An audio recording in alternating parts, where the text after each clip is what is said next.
Hello friends, नमस्कार। कैसे हैं आप सब। मैं आपका अपना साथी शिवशंकर मिश्रा लीगल दर्पण चैनल में स्वागत करता हूं।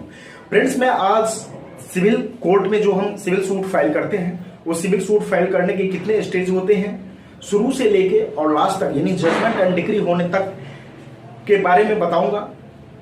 सारे स्टेज के बारे में एक एक एक्सप्लेन करूंगा, एक एक करके, कि कौन से स्टेज में, कौन से कोर्ट में क्या प्रक्रियाएं होती है, क्या काम होता है कोर्ट में उस स्टेज में।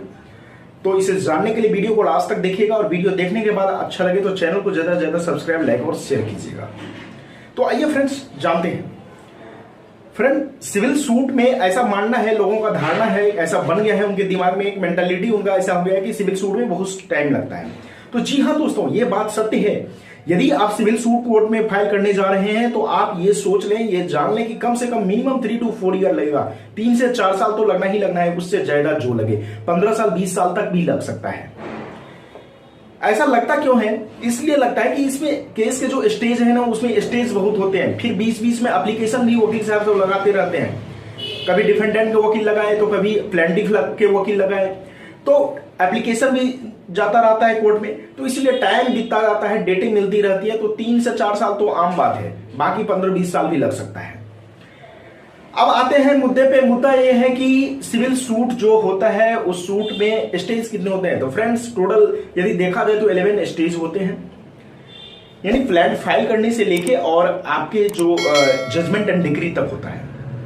वैसे स्टेज की बात मैं एक एक करके बता रहा हूं कि जब हम कोर्ट में सिविल सूट फाइल करने जा रहे हैं तो सबसे पहले आपको जो सूट, जिससे रिलेटेड सूट है, उस सूट में जो भी डॉक्यूमेंट लगेंगे उस डॉक्यूमेंट को कलेक्ट कर लें। डॉक्यूमेंट कलेक्ट करने के बाद वकील साहब के माध्यम से प्लान तैयार करें। प्लान जिसे हम हिंदी में बात पत्र कहते हैं, बात पत्र तैयार करवा लें।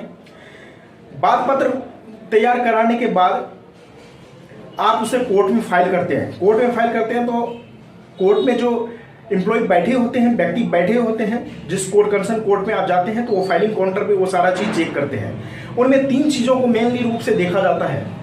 वो ये है कि सबसे पहला देखा जाता है कि आपका ज्यूरिडिक्शन सही है कि नहीं, यानी जिस कोर्ट में आपने सूट फाइल करा है उस कोर्ट के अंदर आपका क्षेत्राधिकार है कि नहीं, आप उसके अंतर्गत रहते हैं कि नहीं, उस क्षेत्र के अंतर्गत रहते हैं कि नहीं।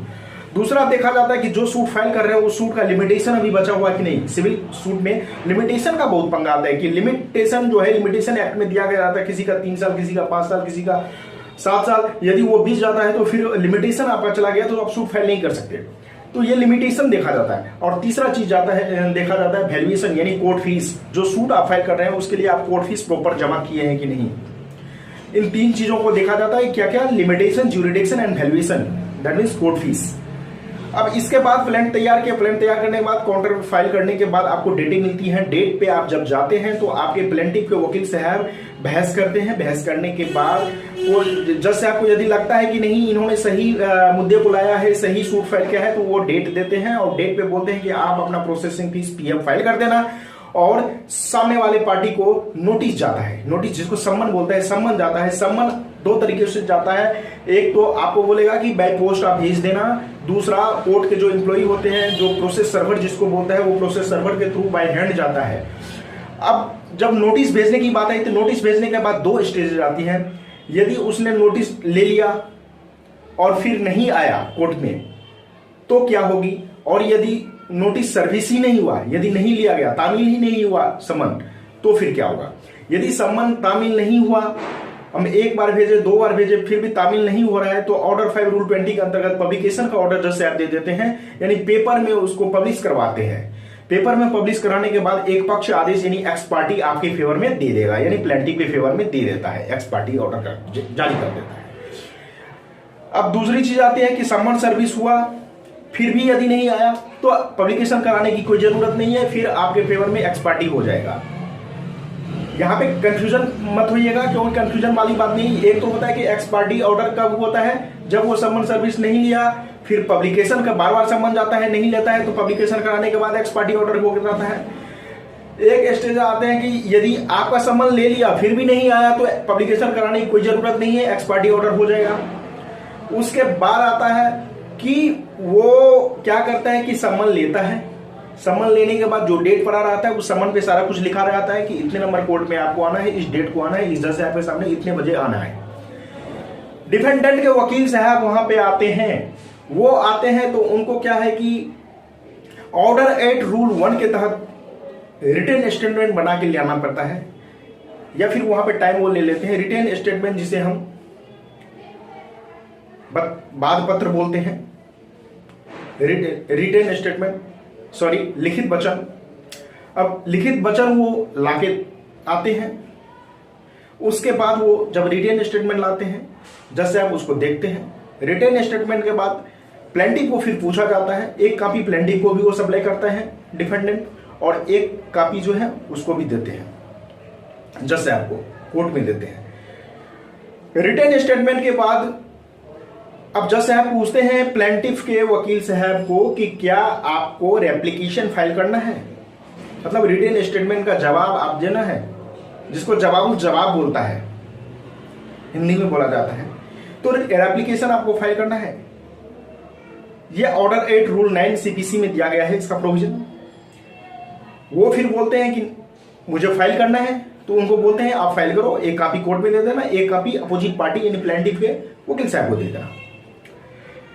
और उसके बाद क्या होता है, उसके बाद का अगला स्टेज जो है, जज साहब क्या करते हैं, प्लेंटिफ के प्लेन और डिफेंडेंट के रिटन स्टेटमेंट यानी लिखित वचन दोनों को देखने के बाद वो इशू फ्रेम कर देते हैं। जो भी जिस बिंदु पे झगड़ा है आपका, उस बिंदु को निकालते हैं उसमें से, दोनों को देखने के बाद, पढ़ने के बाद फिर इशू फ्रेम होता है।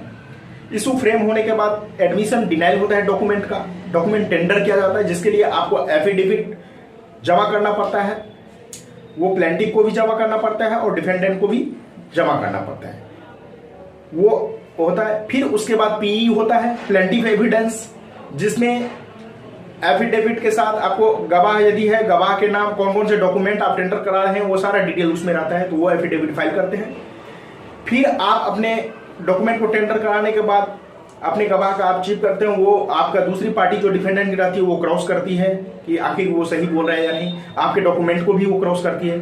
फिर डीई आता है, डिफेंडेंट एविडेंस का स्टेज आता है, जिसमें प्लेंटिफ के जो वकील साहब रहते हैं वो आपको क्रॉस करते हैं, डिफेंडेंट के गवाह जो भी होते हैं उनके हर एक गवाह को क्रॉस करते हैं, और फिर उसके बाद जो है उसके डॉक्यूमेंट को भी क्रॉस किया जाता है, वो क्रॉस चेक करते हैं, देखते हैं। फिर डीई जब होता है उसके बाद बीच में वैसे तो फाइनल आर्गुमेंट का स्टेज आ जाता है, एफए जिसे बोलते हैं फाइनल आर्गुमेंट, अंतिम बहस। लेकिन उस बीच में इंट्रोडक्टरी एप्लीकेशन के लिए वकील साहब सीपीसी में 151 में प्रोविजन है, जिस प्रोविजन के तहत वो एप्लीकेशन लगाते हैं, और दोनों वकील साहब एप्लीकेशन लगा सकते हैं, एप्लीकेशन लगता है, नहीं तो फिर उसके बाद फाइनल आर्गुमेंट होता है। फाइनल आर्गुमेंट जब हो जाता है, फाइनल आर्गुमेंट होने के बाद फिर लास्ट में आपको ऑर्डर 20 के तहत जजमेंट होता है। अब जजमेंट में देखा जाता है कि क्या दोनों पार्टी का जो फाइनल आर्गुमेंट हुआ है, उस आर्गुमेंट में देखा जाता है कि कौन से पार्टी का भारी पड़ रहा है, कौन से पार्टी सही बोला। जज साहब सारी चीज घुमाने करते हैं, फिर उसके बाद जो उनको उचित लगता है उसके हिसाब से वो डिक्री पास करते हैं उनके फेवर में। तो ये सारे स्टेज होते हैं जब हम सिविल सूट फाइल करते हैं। तो प्लेंट जाता है, फिर वकील साहब रिटन स्टेटमेंट लाते हैं, यदि एक्स पार्टी ऑर्डर नहीं हुआ तो। रिटन स्टेटमेंट के बाद फिर एप्लीकेशन फाइल होता है, एप्लीकेशन के बाद फिर इशू फ्रेम होता है, एडमिशन डिनाइल होता है, फिर पीई होता है, फिर डीई होता है, फिर फाइनल आर्गुमेंट होता है, फिर उसके बाद जजमेंट डिग्री की बात आती है, जो ऑर्डर 20 ऑफ सीपीसी में जिसका प्रोविजन दिया गया है। तो ये सारे स्टेजेस होते हैं। तो मुझे आशा है कि आप लोगों को पता चल गया होगा कि सिविल का केस लंबा क्यों चलता है और क्या क्या इसमें हो सकते हैं। फिर भी यदि कोई कंफ्यूजन हो तो आप मुझे कमेंट करके पूछ सकते हैं, मैं उसका जवाब देने का कोशिश करूंगा। आज तक के लिए इतना ही, फिर मिलेंगे नेक्स्ट वीडियो में, तब तक के लिए धन्यवाद।